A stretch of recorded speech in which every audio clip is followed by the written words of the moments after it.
Hello again from my front porch.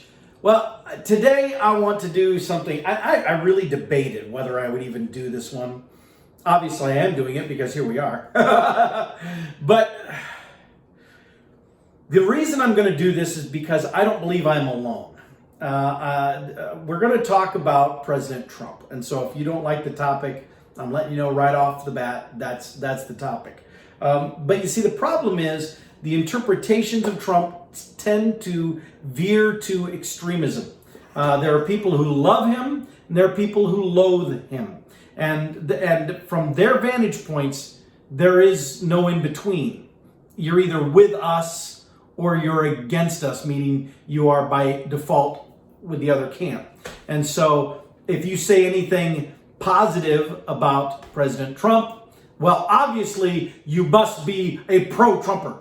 If you say something that is against President Trump, well, obviously you must be a never-Trumper, and all this kind of nonsense. I have never been, and increasingly I continue to be more and more not of the belief that there are two schools of thought to anything, that there are multiple. When I was studying my journalism degree, that's what we were told, was that the cliche that there are two sides to every story is wrong. There are always more than two sides to every story, and that a good investigative reporter tries to find the other sides, gather all the information they can, and then present that information so the reader can make their judgment. I'll let you decide whether that is still what happens. But I still, my brain still thinks that way, is wired that way. And so I reject the notion that I either have to be for Trump or I have to be against Trump, because I don't believe that Trump is the center of the universe. I don't believe everything revolves around Trump. My life does not revolve around Trump, and so that's just not relevant. I don't believe to have that mindset. It's not accurate. It's not legitimate. But that's neither here nor there for our purposes today, because here, obviously, this episode is about Trump. I did not vote for him. And in fact, the very term President Donald Trump still feels so surreal to me. The idea that Donald Trump has actually been serving as President of the United States for real. Not pretend, not in a reality show, but for real. I mean, it's like, Jesse Ventura being governor of Minnesota or Arnold Schwarzenegger being governor of California. You sit back and you go, huh? Really? Which is probably the way that the previous generations felt about Ronald Reagan becoming governor of California and then president of the United States, because he was an actor and they knew him from that way as well. But regardless, here we are. We're at the end of Trump's term. I didn't vote for him.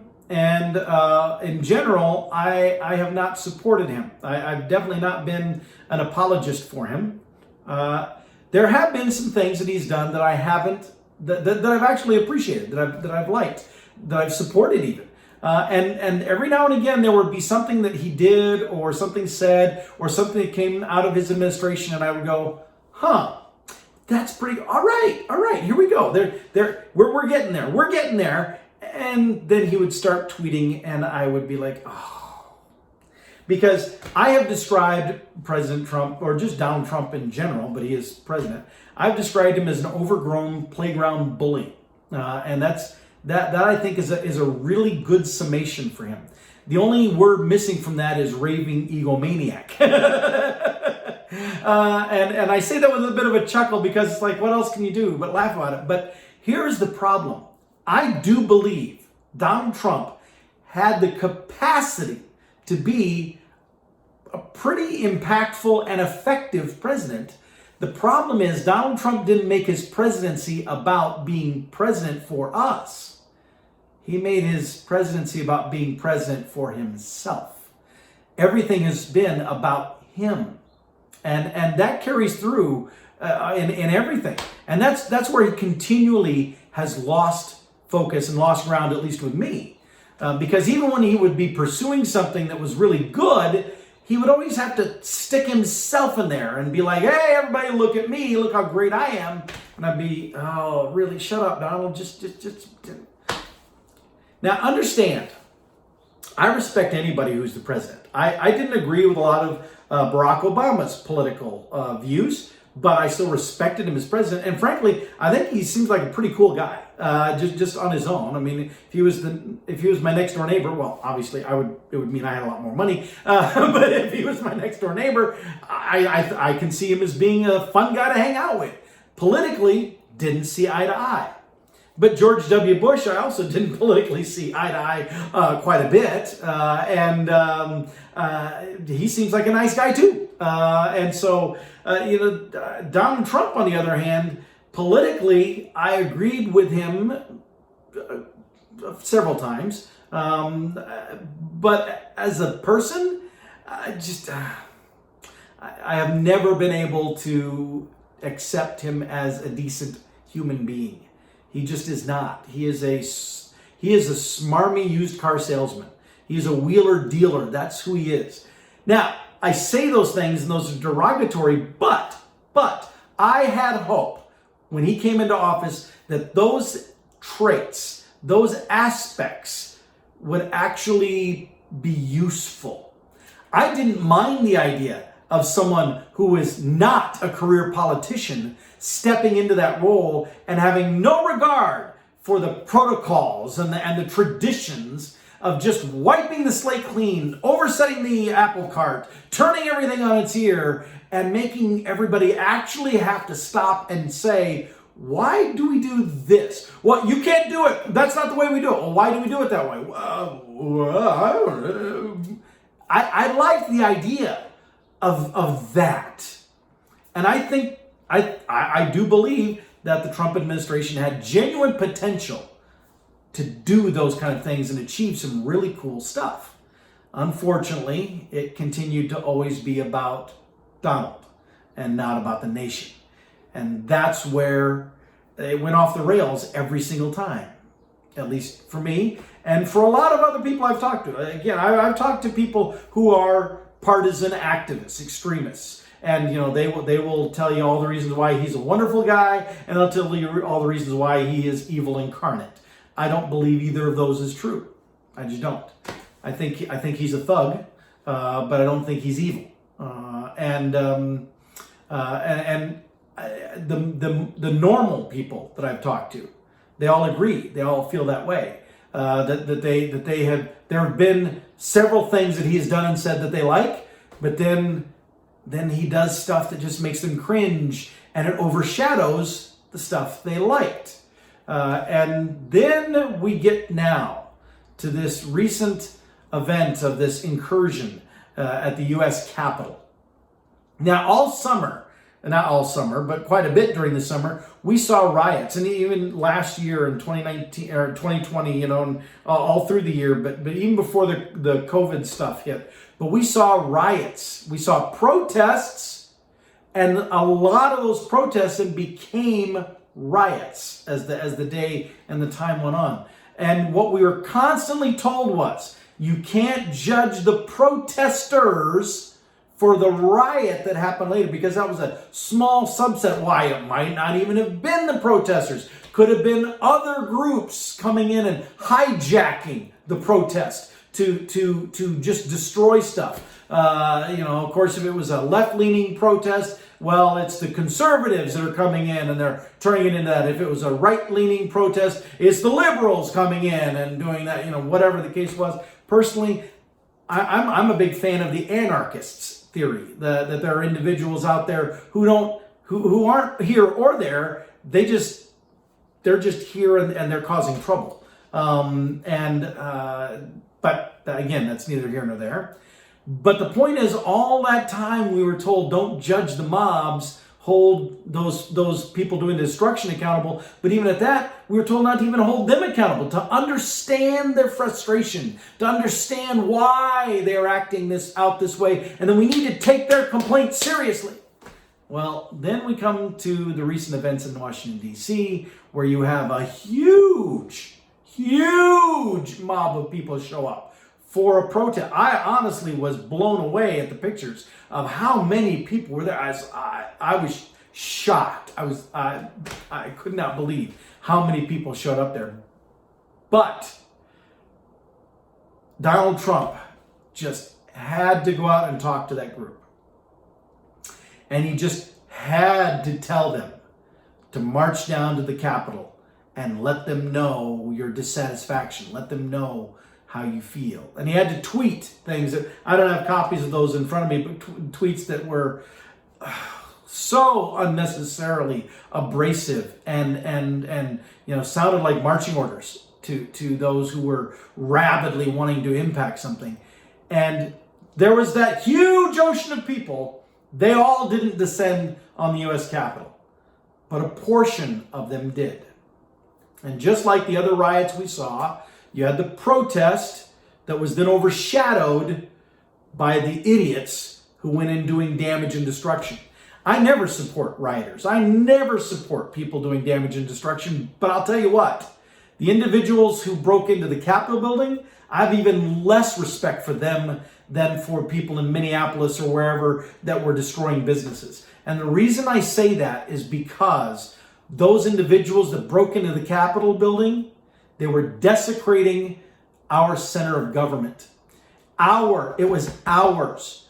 See, one thing I don't understand about rioters is why they think that they are making a statement by destroying somebody else's business, especially businesses in their own neighborhoods. Why they think that is helping, I will never understand. But in this case, these people didn't just break in and destroy someone's home or someone's business. They broke into our government. They broke into our Capitol building. That should not have happened. And I wholly applaud everybody who's being tracked down and arrested for doing that. And I think they ought to be punished to the fullest extent of the law. Anybody who is involved with that. And yes, I would say that even includes President Trump. He did not need to go out and speak to that rally. And even when he did not need to say, go down to the Capitol and show. What he was doing was, there was that playground bully. He was trying to use the power and the weight of that mob of people to pressure Congress into doing his bidding. That's what it was. Now you can say, oh, but he was ripped off. The election was fraudulent. Maybe it was. I have issues with stuff that we saw going on in the election. And I do think there needs to be a very serious look at our elections. The integrity is questioned, not because Trump lost, but just because there are holes in it everywhere. It leaks like a sieve. We need to address those things. But this is not how we address those things. I was very disheartened, very discouraged, just ticked off to see the President of the United States encouraging a mob to descend on the U.S. Capitol.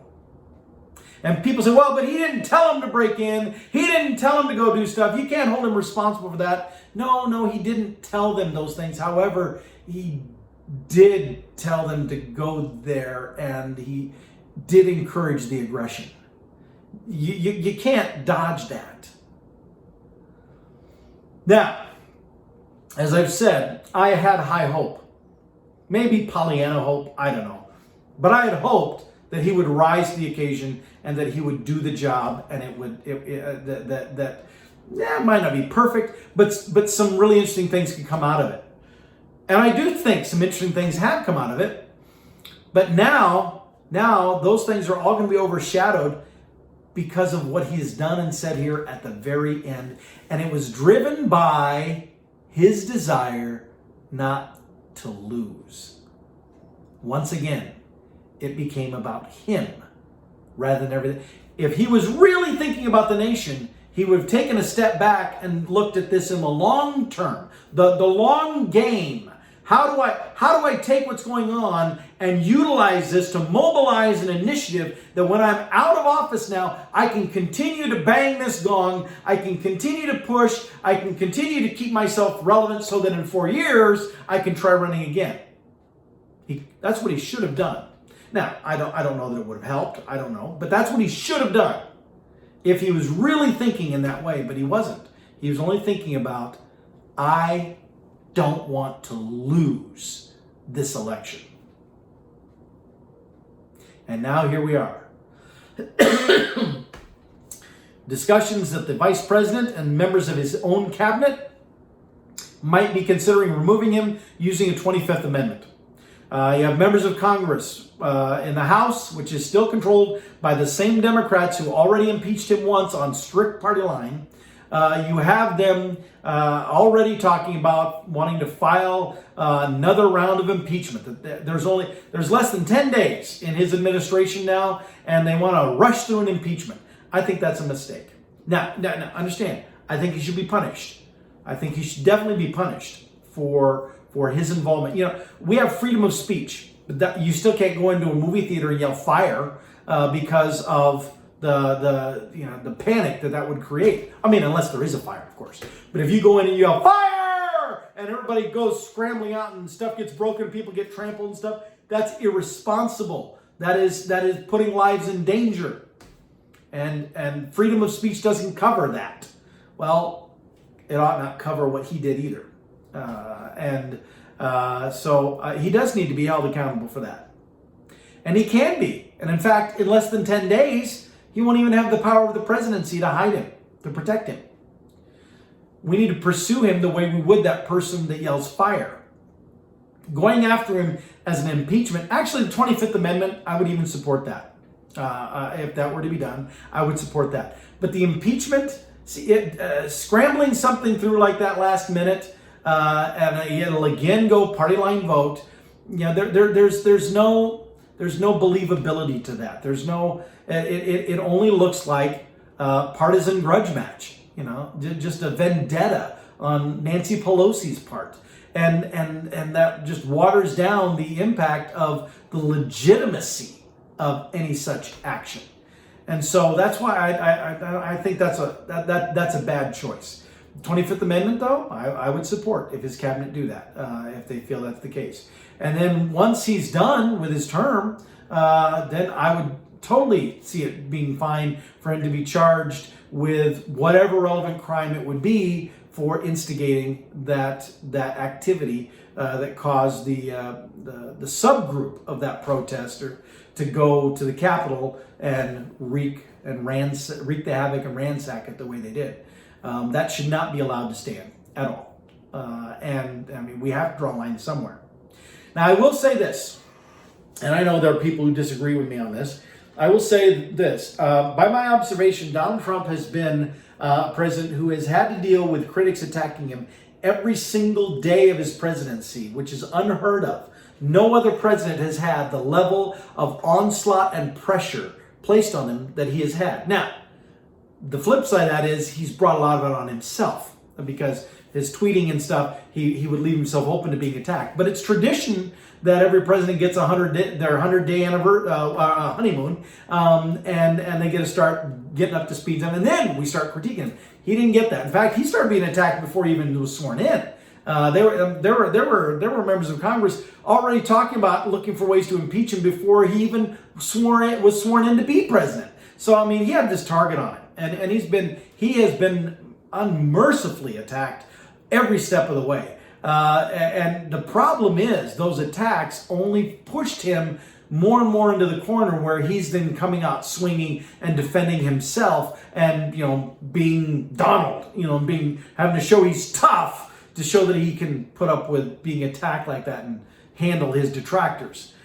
So none of that national debate has been in our favor. It has all been a big political tug-of-war power game. And right now, we are at a very sad crossroad in history because of that. And I do lay much of that blame at Donald Trump's feet. Again, I know some will be upset and be like, Paul, I thought you said front porch isn't supposed to be political. Well, I know we are talking about politics right now, but in my opinion, this is not a political conversation. This is a conversation about basic decency. That not even the President of the United States can act like a spoiled brat and get away with it. We teach our kids that they can't just throw temper tantrums. We need to show them that even adults can't do that also. So, there you go. My Trump confession is that while I didn't vote for him, there were times when I thought maybe he wasn't quite so bad and maybe he was going to be okay. But he has proven himself not to be, time and time again. And I am glad now that he's gone. I am not happy that Joe Biden replaces him because I don't like Joe Biden either. But it is time for Donald Trump to no longer be occupant of the White House and the Oval Office. So, with that, here's hoping for better days ahead, happier times, and we don't have to deal with these kind of issues again for a while. I'll see y'all next time from my front porch.